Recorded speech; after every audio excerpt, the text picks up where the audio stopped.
presentaciones del caso y te escuchamos a vos, que es lo que más importante. Bueno, esta es una actividad, Guillermina, como sabés, es en el marco de otros conversatorios y de un programa más amplio que ahora comentaremos, pero bueno, sos bienvenida y si les parece, sin más, quisiera, ya que tenemos presencia de la vicerrectora, de la decana de la Facultad de Salud, la secretaria académica, así que si les parece, le paso la palabra sin tomar el micrófono a María Emma, si quieres saludarnos mínimamente y pasarle después a Marcela.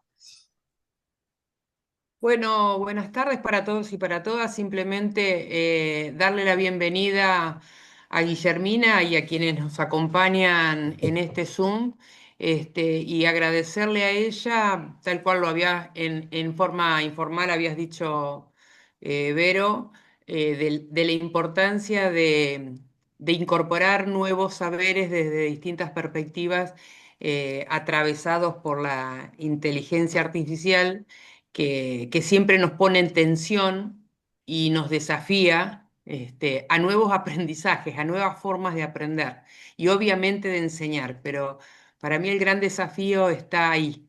Como ayer escuchaba en una charla, cómo generar en los jóvenes, en las jóvenes, en los adultos, la atención.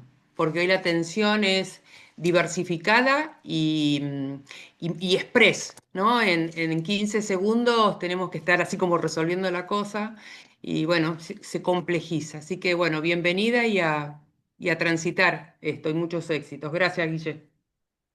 Muchas gracias. No sé si ya puedo Bueno, comenzar. un segundo, muy brevemente, Guillermina, decir que, bueno, saludarlos, darles la bienvenida, agradecerles la presencia en este encuentro, que como adelantó Verónica, está en el marco de un programa que tiene nuestra universidad, que es el programa de innovación tecnopedagógica para docentes, le llamamos PITEP, sintética y amorosamente, y a lo largo del año hemos desarrollado una serie de actividades, además de conversatorios similares a este. Hay un curso autoasistido para docentes de la ULPAM, también hemos hecho talleres de experimentación con inteligencia artificial que han estado a cargo de docentes nuestros, de colegas, y el cierre será en noviembre con un encuentro para compartir, socializar experiencias, al que por supuesto están invitados y les agradeceríamos la difusión de esta y de otras actividades. Yami, si la presentás a Guillermina, te paso la palabra para eso. Sí, sobre todo las intenciones.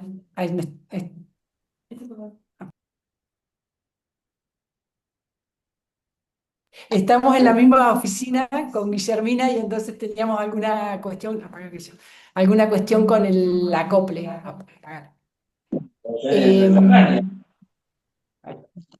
Eh, en este caso estamos contentos de poder tenerla con nosotros, incluso en la propia facultad, porque hoy Guillermina está haciendo con nosotros un programa de formación docente con intenciones de incorporarse en algún momento en alguna de nuestras carreras de enfermería o de medicina.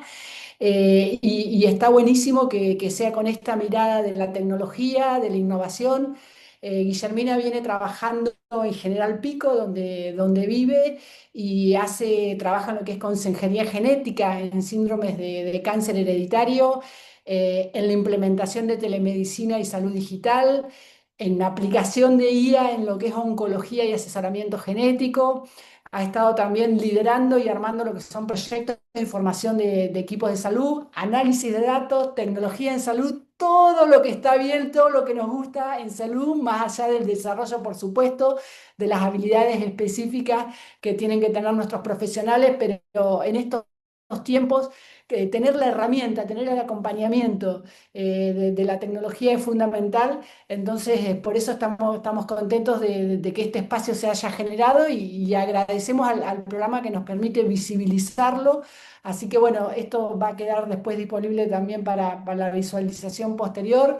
Por supuesto que el espacio que están armando desde el rectorado está buenísimo hacer estas cosas y como muchas de las oportunidades, este es el puntapié inicial posiblemente para formar otros proyectos, para implementar otras acciones que potencien lo que se pueda estar hablando, dialogando. Así que solo mis agradecimientos para Guillermina, por supuesto, también que se hizo este hueco y nos comparte lo mucho que sabe. Sí, un momentito. Sí. Ahí sí. No sé si se escucha. Hola, ¿se escucha? Sí, sí. Bueno, Perfecto, sí. les voy a compartir la pantalla. Un momento.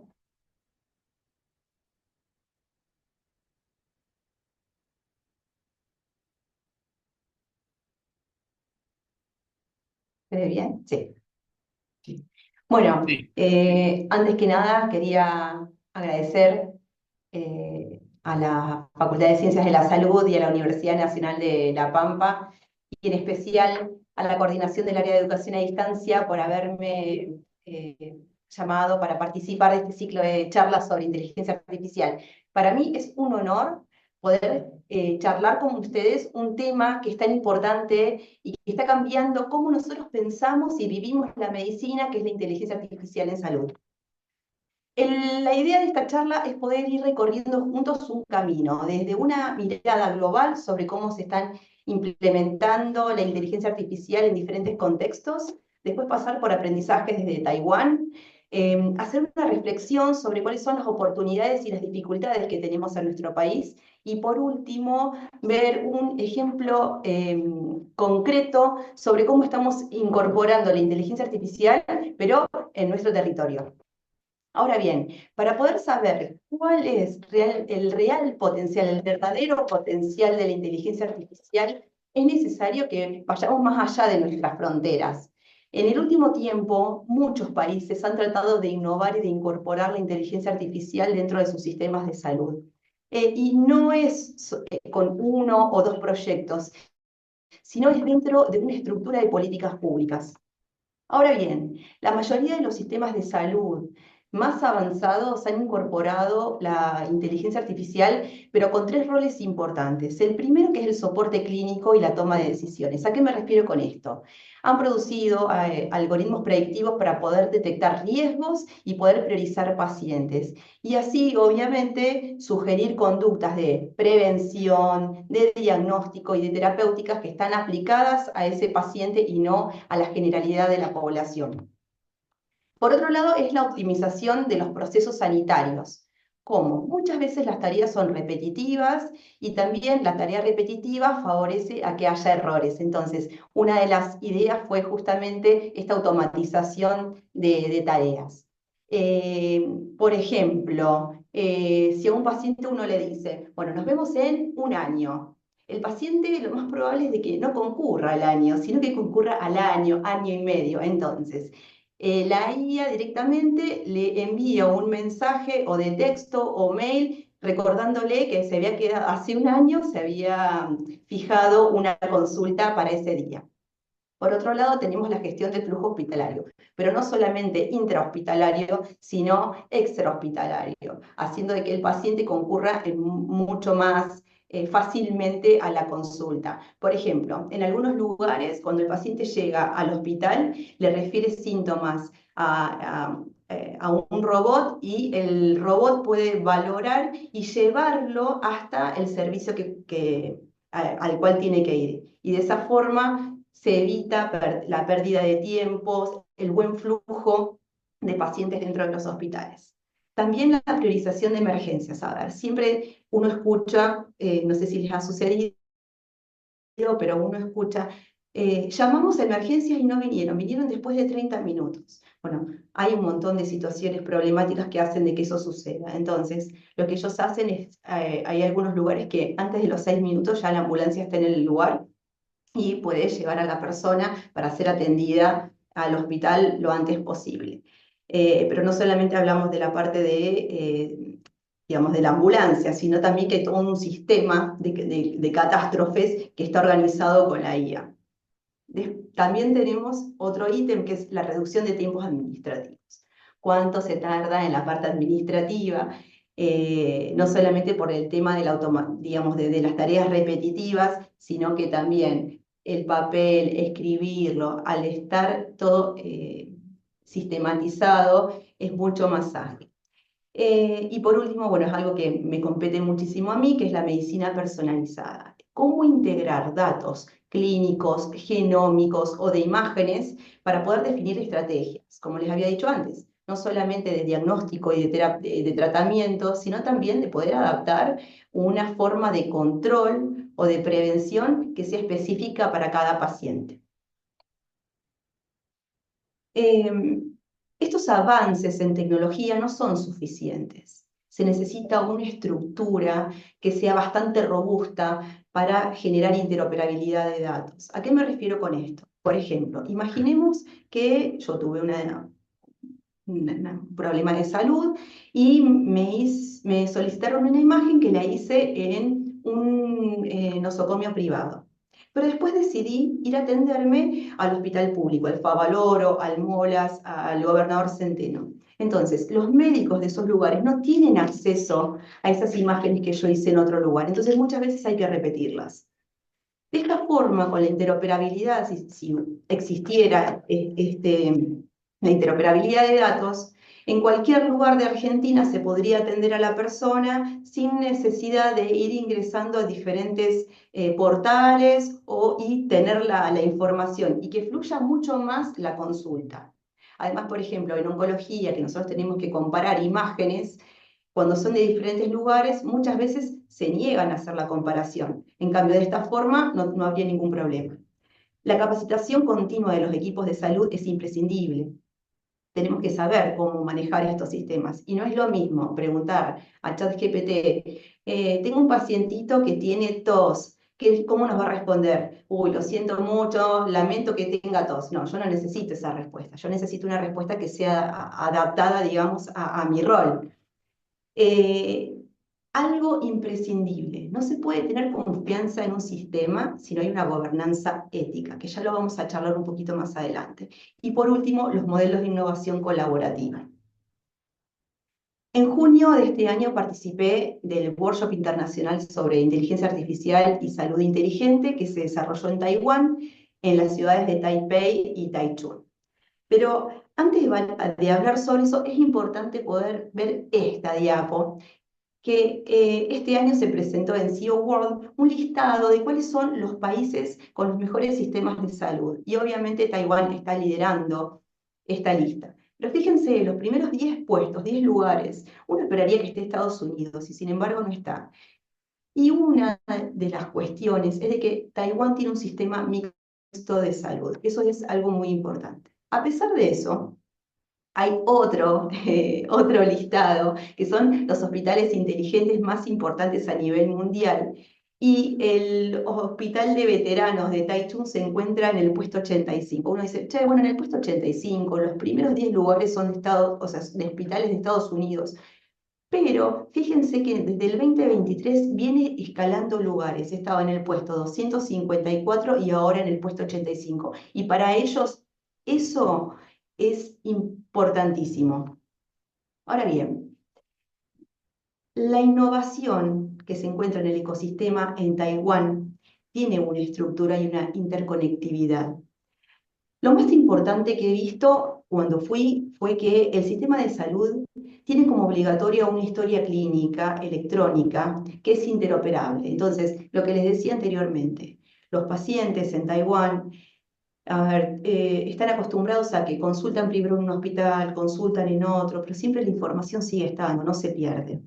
Aparte, las plataformas son súper seguras. Eso es lo que permite, es que se puedan compartir datos entre lo que es el hospital, la universidad y también la industria. Siempre, obviamente, en un contexto súper regulado, porque uno de lo principal que tienen es la superregulación.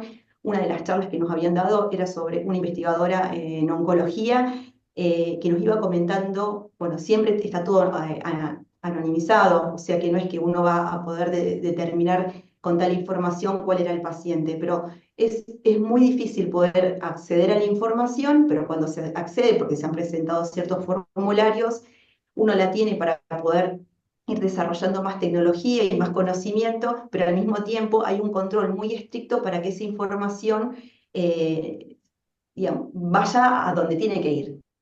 No sé si se entiende. Como les decía antes, no hay confianza sin gobernanza ética. Entonces es por eso que ellos tienen marcos regulatorios muy claros, son súper auditables. Y la otra incógnita es cómo ellos aplican en el día a día la inteligencia artificial. Como les comentaban, en la parte prehospitalaria, antes de los 6 minutos que se hizo la llamada de emergencias, llegó la ambulancia.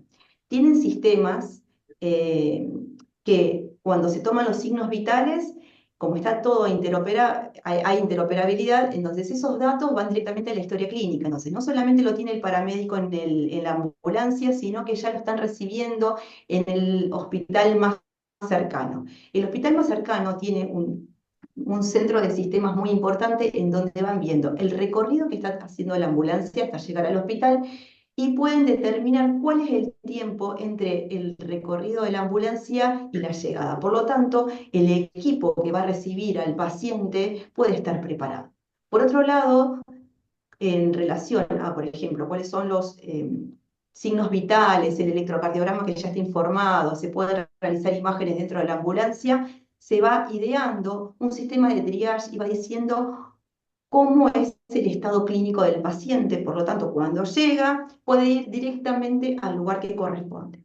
También tienen un sistema para ir valorando cómo van las cirugías. Cuando se pasa el tiempo de cirugía, el riesgo de éxito obviamente que va disminuyendo. Entonces, hay una alerta y un equipo quirúrgico se acerca al lugar para poder ayudar y ver qué es lo que está sucediendo y cómo pueden ir mejorando. Y obviamente que también durante la internación se aplica la inteligencia artificial. Hay sistemas para valorar cuánto tiempo se encuentra la persona sobre la cama, si se levantó, si hay riesgo, hay como otro sistema para ver el riesgo de caídas, también si tiene riesgo de escaras, entonces iban sugiriendo la rotación y las enfermeras se acercan para ir rotando el paciente.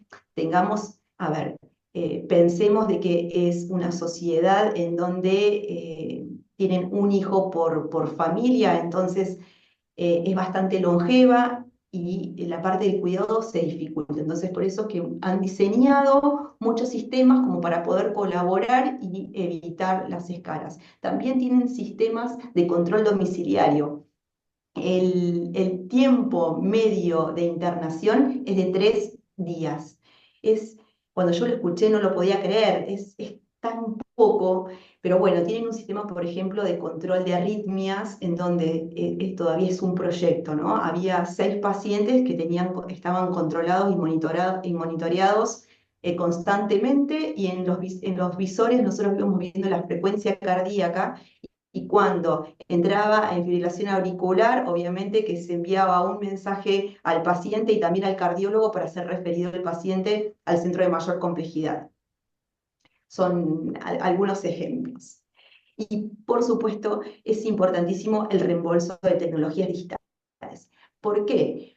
Porque uno puede financiar una tecnología, pero si no es redituable, entonces queda a un costado. Por eso es que continuamente está siendo valorada. Y obviamente que cada uno de los hospitales tiene un comité de bioética para el control. Pero todo esto no se puede dar si no hay una innovación colaborativa entre lo que es el hospital, la industria y la universidad.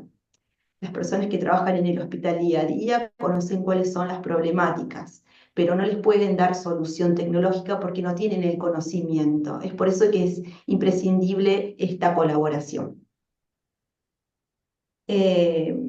Bueno, como les decía entonces, para ir cerrando este tema, fundamental, la interoperabilidad, que sea una regulación ágil, porque si no, nadie sabe cómo tiene que hacer para que la tecnología que está generando pueda ponerse en práctica, pero también que sea segura, porque es información vital de cada persona. La innovación colaborativa, como les decía antes, estos pilares no pueden ser sin sostenibilidad, ética, como habíamos hablado, y una continua educación, porque si no nos quedamos fijos en un lugar y la idea es ir avanzando. Ya estuvimos viendo la parte más global, ahora tenemos que ir a nuestra realidad, ¿no? Tenemos que descender a nuestra realidad. Argentina tiene una situación bastante difícil porque el sistema de salud se encuentra fragmentado, en donde coexisten varios subsistemas, como por ejemplo el público, el privado y la seguridad social. En general, siempre la salud pública se hizo cargo de las deficiencias de lo privado y de la seguridad social.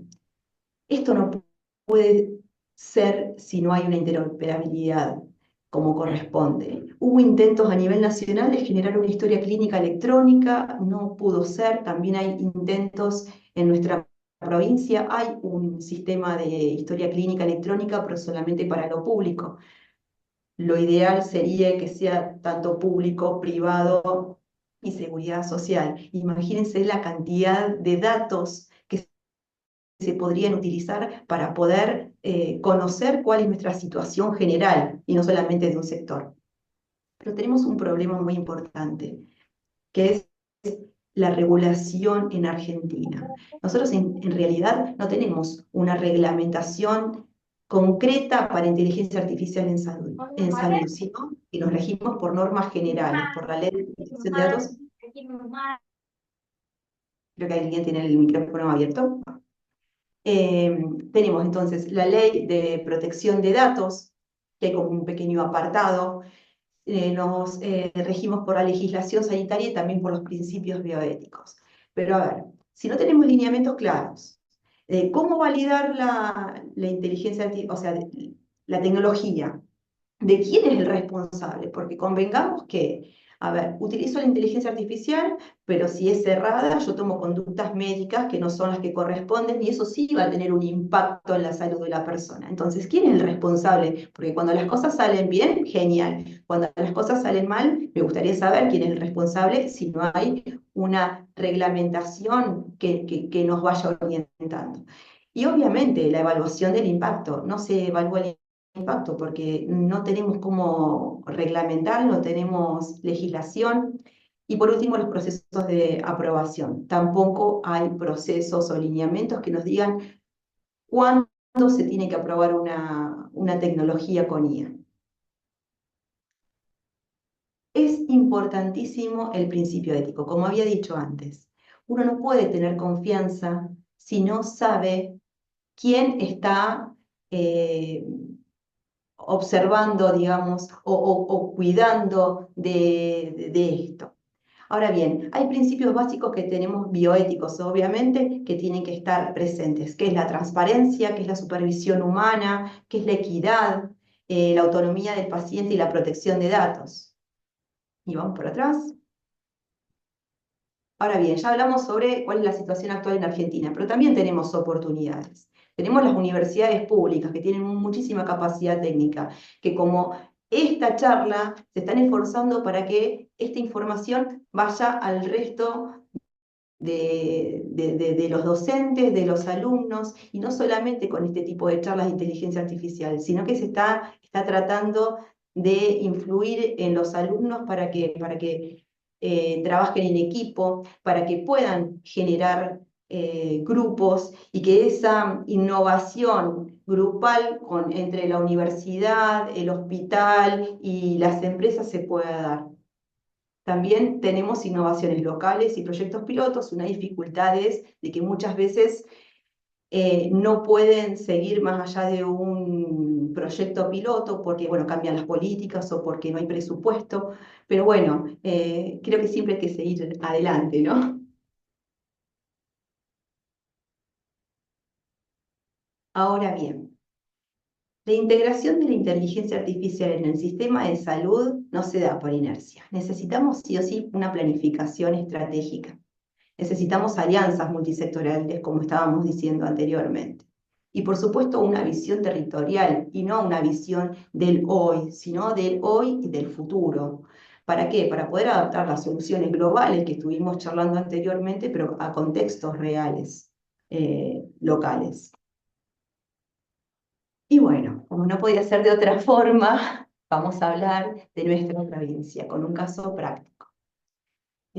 Como les comentaban anteriormente, yo soy oncóloga clínica y también asesora genética en oncología y referente provincial de tumores heredofamiliares. Durante un año de consulta, obviamente que uno va haciendo un relevamiento de los pacientes, de dónde vinieron derivados. La mayoría de los pacientes eran derivados o por ginecología, mastología, oncología. Pero la idea era de que sean derivados personas que no tengan enfermedad oncológica desde atención primaria de la salud. Y realmente no había recibido ningún paciente. Entonces, uno comienza a pensar qué es lo que está sucediendo, por qué no ha recibido ningún paciente de atención primaria de la salud. ¿Será por falta de tiempo del médico? La Organización Mundial de la Salud dice de que la medida de consulta debe ser de 15 minutos. En 15 minutos se dificulta muchísimo poder realizar un árbol genealógico, saber cuáles son los antecedentes familiares oncológicos de 3 generaciones. Es entendible, por supuesto. ¿Será por la sobrecarga asistencial? ¿Será porque no tienen conocimiento de cuáles son los criterios para hacer la derivación asesoría genética? ¿O porque hay criterios poco integrados? Sucede de que hay algunas aplicaciones con inteligencia artificial que colaboran, pero o son de síndrome de mama ovario hereditario, o Lynch, o próstata, es como que están todas separadas. También puede ser de que hay un poco de fragmentación en lo que es la historia clínica, por un lado lo privado, por otro lado lo público. Pero bueno, cuando hay un problema también hay una oportunidad. Entonces, hicimos una colaboración entre el Ministerio de Salud, la Universidad Nacional de La Pampa y obviamente el sector de asesoría genética en oncología para poder generar una aplicación con IA que favorezca la derivación oportuna de los pacientes con sospecha de riesgo hereditario a lo que es asesoramiento genético en oncología. Esto lleva mucho trabajo, realmente impresiona. Bueno, son 4 puntos, pero en realidad es mucho trabajo. Al principio hicimos una encuesta a los profesionales de la salud para conocer cuáles eran las causas por las cuales no realizaban la derivación y si ellos utilizarían una aplicación que los ayude para poder derivar a los pacientes, siendo súper positiva. Después hicimos una revisión bibliográfica sobre cuáles eran los criterios, cuáles eran los tumores hereditarios más frecuentes, cuáles eran los tumores más frecuentes en nuestra provincia y poder tratar de organizar y hacer como como un diagrama. Y por supuesto, el siguiente paso fue el diseño de la aplicación, y todavía estamos en ese paso. El siguiente va a ser la validación, y ojalá que en algún momento se pueda lograr la interoperabilidad, para que directamente uno cuando escribe la historia clínica electrónica, y lo digo muy sencillo, yo sé que hay gente hay personas de la Facultad de Ingeniería que van a decir, ay, por favor, pero bueno, piensen de que mi visión es desde salud, ¿no? Pero para que sea incluido en la historia clínica y bueno, justamente con esta interoperabilidad se pueda detectar y no necesite el médico o el enfermero ir a una aplicación externa. Entonces, si yo les tuviese que decir para mí, en forma personal, cuáles son, digamos, cuál es el impacto que esperamos es, primero, la detección temprana de los pacientes que realmente tienen riesgo hereditario para que puedan ser oportunamente derivados a asesoría genética y así poder ofrecerles formas de reducir su riesgo de oncológico, pero no solamente a ellos, sino también a las familias, porque con cada paciente que se detecta una variación genética patogénica o probablemente patogénica, que son las que aumentan el riesgo de enfermedad oncológica, hay 4 familiares que todavía no han sido valorados. Entonces, fíjense la cantidad de pacientes que podrían ser captados y que se les podría orientar para realizar un screening o un método de prevención totalmente diferente al resto de la población que no tiene criterios de riesgo. Por otro lado, es mayor equidad en el acceso, evidencia local escalable, ojalá que en algún momento se pueda dar, y siempre mantener esta colaboración salud-universidad, en donde cada uno puede ofrecer parte de su trabajo para lograr algo que pueda beneficiar a un montonazo de gente. Y por último, como la IA, bueno, como herramienta estratégica en salud, ¿cuáles serían como los tres conceptos fundamentales que me quedaron después de haber ido a Taiwán y de lo aprendido? Es que la IA es una herramienta poderosa si es bien utilizada y desde una visión bioética también controlada, regulada, que la tecnología necesita de personas, no es que nos van a suplantar, sino que van a favorecer nuestro labor para que nosotros podamos ser mucho más empáticos con los pacientes. Y por otro lado, que las innovaciones locales tienen un enorme potencial y es por eso que hay que seguir trabajando en eso y creyendo en eso.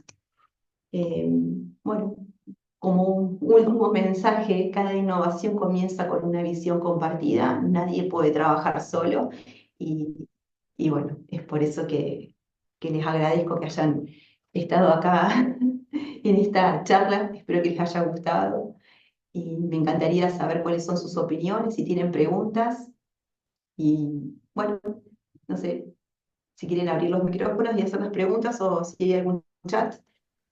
¿Qué les parece? Bueno, dale, entonces a abrir el espacio para preguntas. Ahí veo que en el chat hay una preguntita.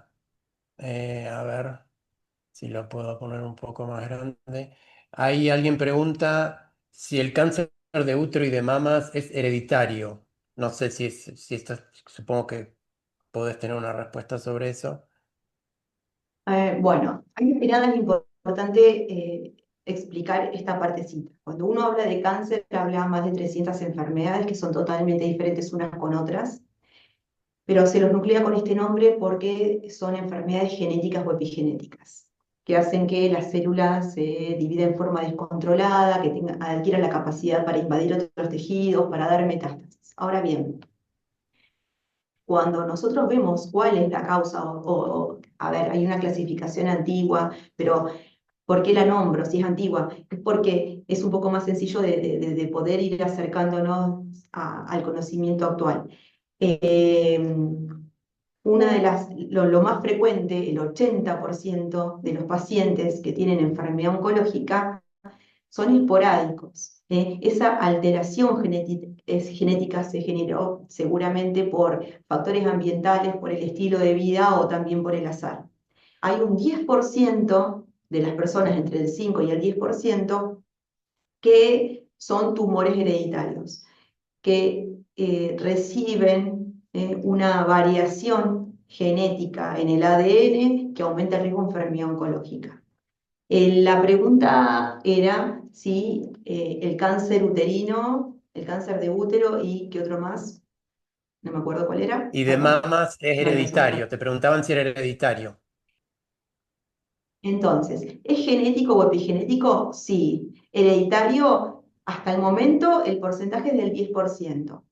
Hay algunos criterios que nos hacen pensar que podría ser hereditario. Por ejemplo, en mama, que sea antes de los 50 años. ¿Por qué? Porque esto en realidad, los mayores de 50 años tienen mayor variabilidad genética, o sea, como mayor capacidad para que el ADN cambie. Cuando es menos de 50 años, uno sospecha de que podría ser hereditario. No siempre es así, pero puede sospechar que es hereditario. O que sea multicéntrico, o sea, que en la mama haya varios tumores, o que tenga ciertas características histológicas, que bueno, no las voy a explicar ahora porque si no sería como, a mí me interesa, pero lo más probable es que el resto no. Por ejemplo, triple negativo, orovulillar, etc. O que, por ejemplo, se presente en hombres.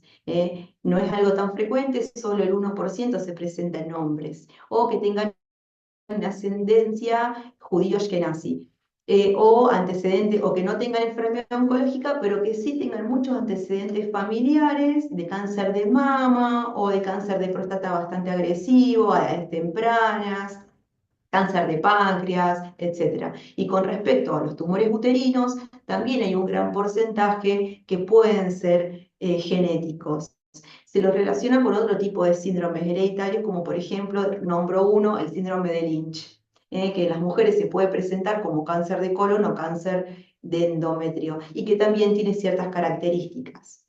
Ahora hay clasificaciones específicas, y hay dos, de las 4 clasificaciones, hay 2 que podrían estar relacionadas o que nos hacen pensar en que podría ser hereditario, como por ejemplo unas variaciones genéticas del MMR, o bueno, me parece que ya me estoy yendo más a la parte de la parte de asesorías genéticas. Sí, no sé si la terminé de responder. Si no me dicen o me escriben al mail y yo se los respondo. No sé si alguien más tiene otra pregunta. Acá Marina Villarreal levantó la mano. Sí. ¿Qué tal, Guillermina? Gracias por tu charla. Te quería preguntar si en Taiwán has visto, no sé en qué institución estuviste en particular, el uso de la robótica acoplada a IA, porque había leído de los robots Kawasaki, los Foxconn, los que están acoplados a IA generativa. Mira, yo cuando fui a Taiwán, fui al hospital de Taichung, también fui a otro hospital holístico y fui a un hospital de atención primaria de la salud. Los 3 eran totalmente diferentes. El hospital holístico utilizaba, sí, por ejemplo, estaba muy sistematizado en la parte de laboratorio, también en la parte de medicina china, tenían una farmacia de medicina china, también utilizaban muchos brazos robóticos en la farmacia, gabinetes. En el hospital de veteranos de Taichung utilizaban robots para llevar a los pacientes a los consultorios. También tenían un sistema, no era, era un sistema en el techo para llevar los insumos a odontología. Eh, Estoy tratando de pensar y de... ¿Qué más? También había robots que se encargaban de los pacientes internados, en donde el paciente podía llamar al robot, podían hablar, porque claro, como les decía antes, muchos pacientes no tienen familiares que los acompañen, entonces el robot cumplía ese rol de charlar con el paciente, de llevarle revistas. Eh, También se utilizaba muchísimo durante las cirugías. También hacían cirugías guiadas, en donde una persona que no tenía tanta capacidad, o sea, estaba obviamente formado, era cirujano, pero no era cirujano experto, entonces era asistido por un cirujano experto que tal vez estaba en otro lugar. ¿Sigo compartiendo?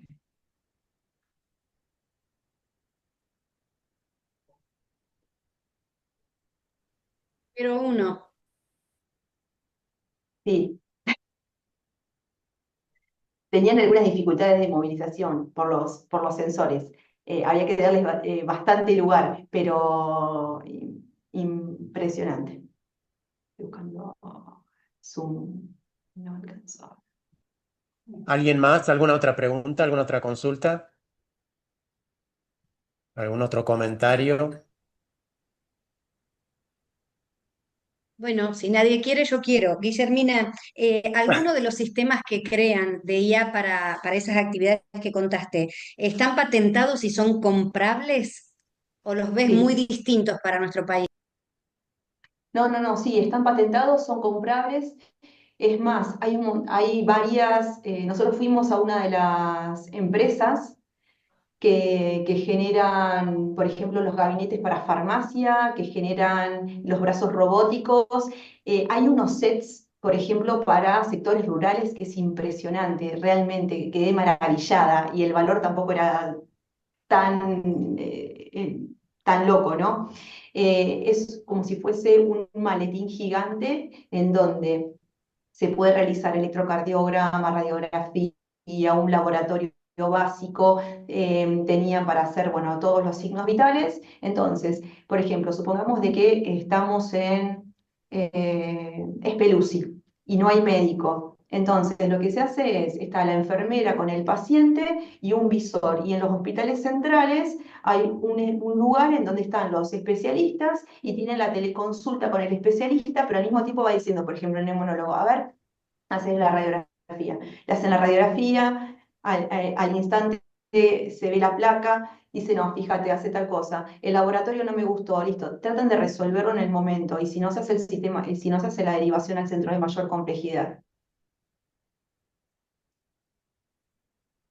Y lo que está bueno es de que están súper abiertos para que vos le digas cuál es tu situación, o sea, en qué lugar trabajás, cómo es tu cultura, para que ellos se puedan adaptar. Porque yo les comentaba, por ejemplo, de que nosotros tenemos ciertos requisitos para lo que es la morfina, que en un gabinete como los que ellos tienen sería imposible. Pero bueno, dicen, son adaptables totalmente. Y si uno se pone a pensar, ese sistema para la morfina de receta triple no sería necesaria porque por ejemplo, uno ve al paciente, le indica paracetamol. Entonces, en uno de los hospitales directamente te enviaban el paracetamol al consultorio. Entonces, el paciente se iba de la consulta ya con el paracetamol.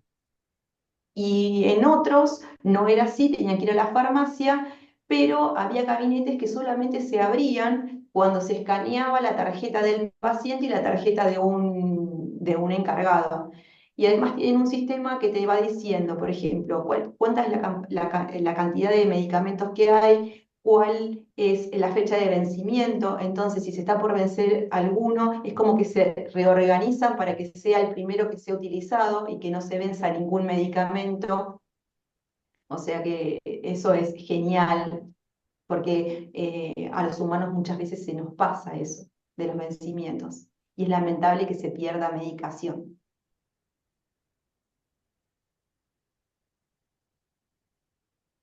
Buenísimo. ¿Alguien más? ¿Alguna otra preguntita?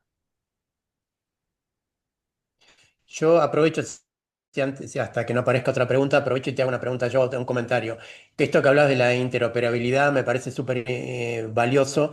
Y vos sabés que, bueno, por una experiencia personal, porque yo en estos últimos días tuve una cirugía por piedra biliar y anduve entonces paseándome por el sistema médico. Y me sorprendió ver esto de que yo me hice los análisis en el hospital acá de Tuay, que es donde me queda cerca. Y cuando fui al sanatorio tenían los datos ahí y el médico lo usó como el prequirúrgico. La verdad que eso me sorprendió porque yo lo que me esperaba es que digo, bueno, como es una clínica, lo que van a decirme, bueno, que tengo que hacer los análisis de nuevo, porque eso no me sirve en una cosa así, ¿no? Que en general eso es lo que antes creo que se hacía. Esto que vos decías, o sea, el sistema público, los privados tienen acceso a esos datos y al revés no, es lo que vos, no sé si es lo que vos dijiste o no, o es lo que ocurre, porque si yo me hubiera hecho los análisis otro lugar, seguramente no estarían volcados ahí. Es eso lo que falta, una de las cosas que faltan, que vos decías. Es lo que falta. Puede ser de que el mismo médico que te atendió trabaje en el hospital, entonces tenga acceso. Pero si no Ah, tiene acceso, no puede. Entonces, claro, harían que el paciente otra vez tenga que hacer un laboratorio, que tenga que esperar el resultado. Es dinero o sea, que se destina se podría destinar para otra cosa ese dinero. No es necesario que sea destinado para hacer otra vez un estudio que ya fue realizado. claro. Sí, sí, en Pero este sí, caso te digo que me sorprendió gratamente, porque la verdad no me esperaba que funcionara así y creo que es impecable eso. Debería ser, obviamente. Los análisis que yo me hice, la resonancia que me hice en otro lado, después en un privado, tal vez debería cargarse también y estar ahí, digamos, obviamente que no digamos, la ve el médico porque le das el código, lo que sea.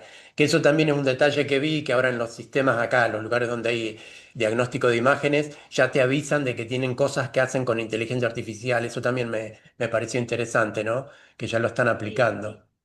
Sí, justamente en todo lo que es la parte de imágenes se súper utiliza. Ellos tienen mucho cáncer de pulmón, entonces tienen sistemas para poder detectar en las tomografías de una persona que no fue digamos, que no se hizo una tomografía por cáncer de pulmón, pero ciertas características para poder evaluar a ver si tienen mayor riesgo o no. Y también las personas que fuman también les hacen tomografías para ir controlando y tienen un sistema que lo que hace es la detección de nódulos mucho más pequeños de lo que por ahí, o sea, que el ojo humano podría detectar. Claro. Vero, Sí, ¿tenés una usan para preguntita? Aprovechala, Sí, Guillermina. aprovecho también para preguntar. Primero agradecerte, la verdad que bárbara toda la presentación, como supongo que especialmente para que, como habíamos anunciado en la difusión, ¿no? Especialmente para quienes son del área de la salud, pero también que nos sirve y mucho a quienes no estamos en ese mundo tan especial. Eh, bueno, y yo me paro un poco en el rol y en lo más específico, pero quería preguntarte, vos en algún momento dijiste, bueno, después un poquito avanzaste, pero por ahí si tenés más datos y podés, si querés ampliar, cómo es esa vinculación entre ese sistema de salud que, bueno, podría ser beneficioso esa composición de partes, pero bueno, por ahí en algunos momentos es más difícil, ¿no? Con las políticas públicas un poco más es difícil de articular y en particular si las políticas públicas no acompañan ese desarrollo, me imagino. Pero por ahí quería preguntarte en la vinculación entre el sistema de salud, la universidad que planteaste en un momento y la industria, ¿no?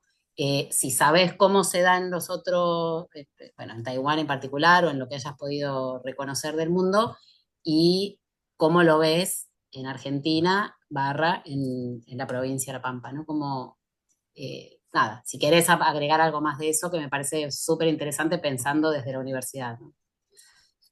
Sí, mira, a ver, ellos lo que tienen en Taiwán, ¿no? Lo que tienen es como, a ver, es un sector que se encarga de lo que es la parte de inteligencia artificial. Entonces, lo que va recabando es información en los diferentes servicios.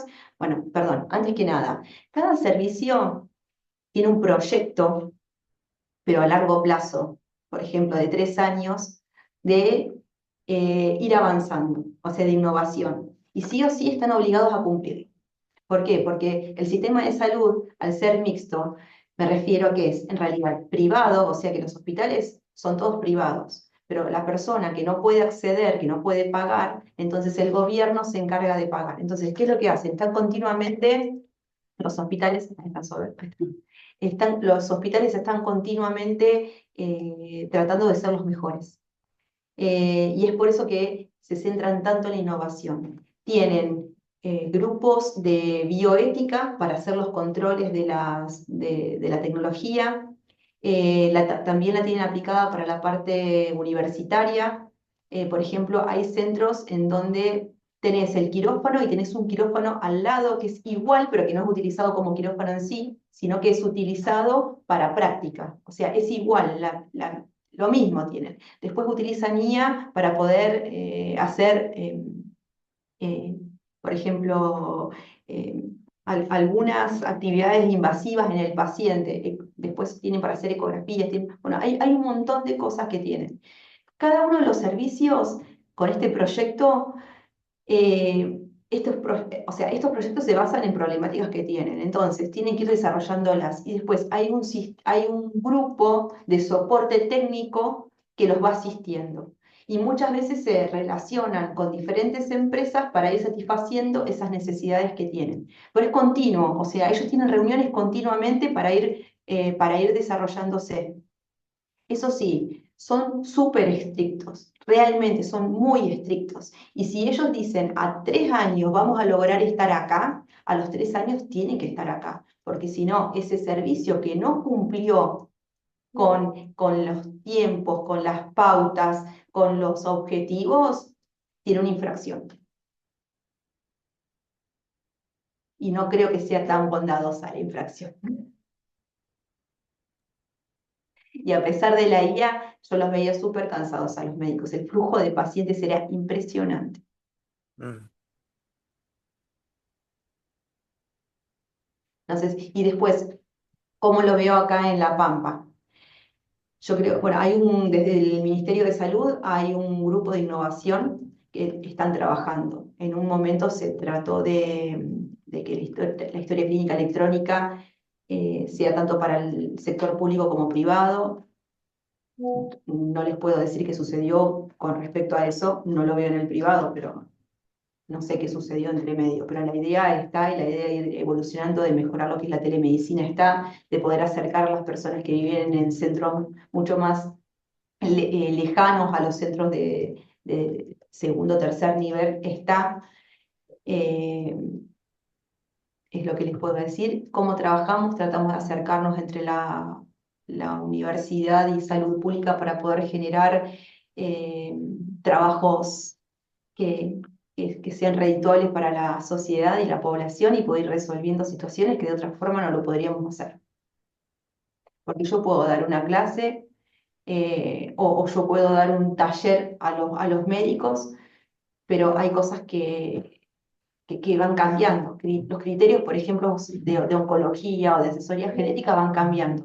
Y es imposible de que el médico de APS sepa de oncología, de cardiología, de neurología, porque lo que yo estoy pidiendo lo está pidiendo seguramente el neurólogo, el psiquiatra, ¿me entienden? Es un montón para el médico de APS. Entonces, si nosotros podemos colaborar con esta tecnología, es genial.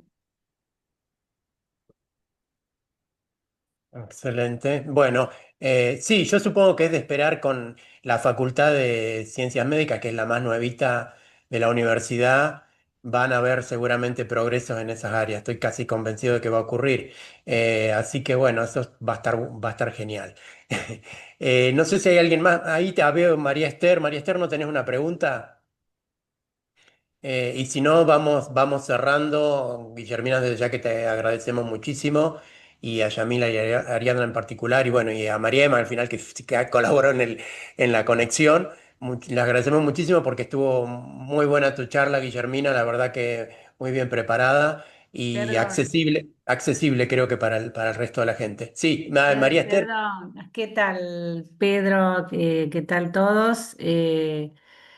La verdad que es espectacular el progreso que puede implicar la inteligencia artificial, pero me parece que lo debiéramos utilizar para integrarnos un poco más en una provincia chica, los sistemas de salud público y privado.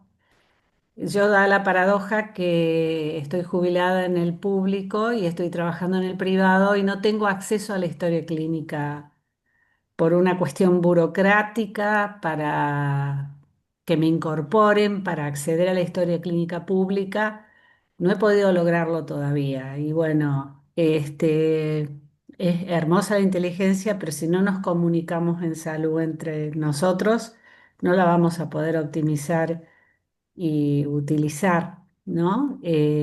Así que me parece bárbara esta integración y sería bueno que la parte privada podamos tener acceso al público, porque incluso hemos sido parte del público a veces.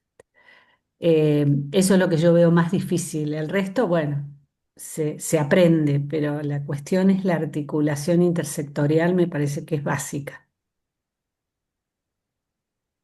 Sí, concuerdo Claro. totalmente, totalmente. Yo creo que esto, a ver, esto va a ser, es imposible que lleguemos al 2026, 2027 sin que esto suceda. Ojalá que sea lo antes posible, porque realmente nos va a beneficiar a todos.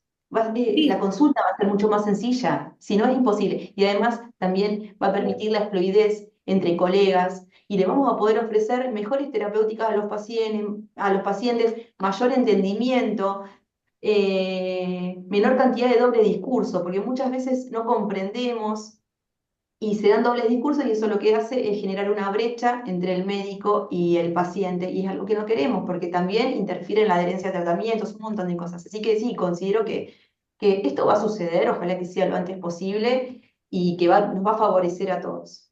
Y sí, es excelente como médica de cabecera de pediatría, es excelente para el médico de cabecera que como vos decís, trata el paciente siempre busca al médico de cabecera para que le explique muchas cuestiones y mantenga el vínculo con el especialista, ¿no es cierto? Entonces, esa articulación es fundamental para eso, porque, y sobre todo por el tema de la epigenética y todo lo que estamos viendo.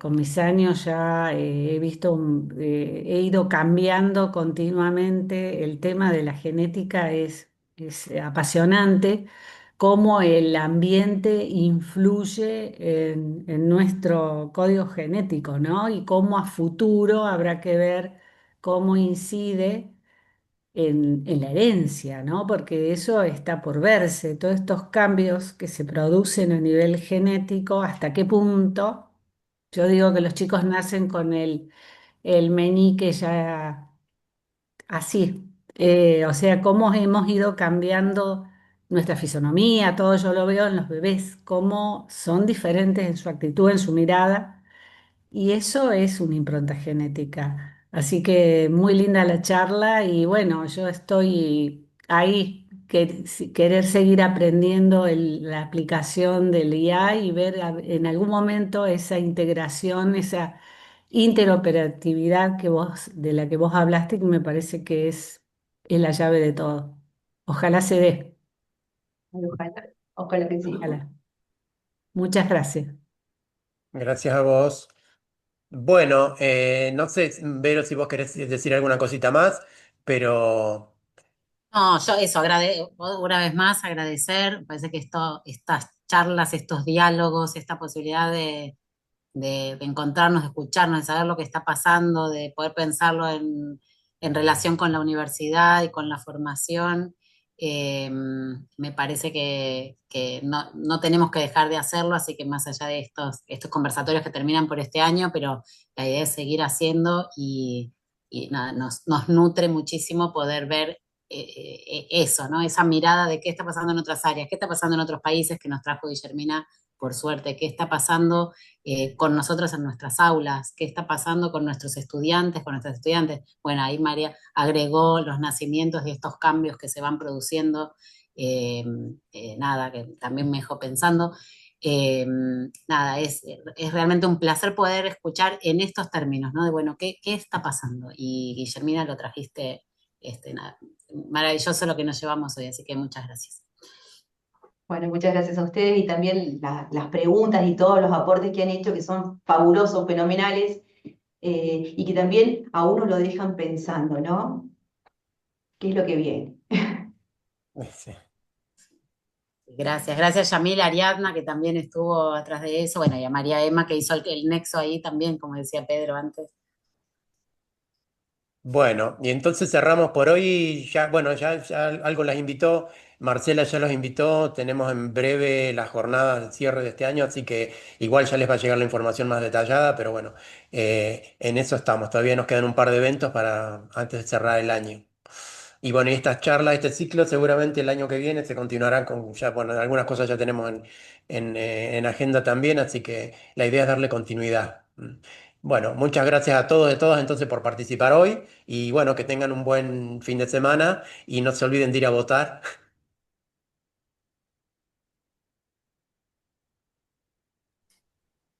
Gracias, chao, buen fin de semana para todas y para todos.